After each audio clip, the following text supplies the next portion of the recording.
అన్నదాత సుఖీభవ. మాకు ఈరోజు అన్నం పంపించిన వారి కృతజ్ఞతలు ఎప్పటికీ ఉంటాయి. ఎల్లవేళ వాళ్ళు సంతోషంగా పిల్ల పాపలతో ఉండాలి.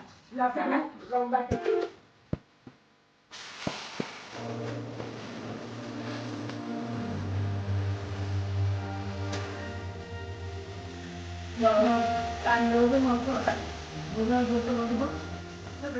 చాలా సంతోషం ఉంది. ఆ భగవంతుని వల్ల మేమందరం ధన్యవాదాలు చెప్తున్నాము.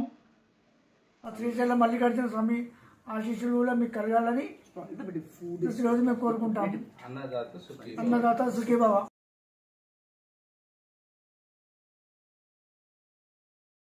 అన్నదాత సుఖీభవ. మాకు భోజనం పెట్టుకుని అది నిండు నూరేళ్ళు చల్లగా ఉండాలి. అన్నదాత సుఖీభవ.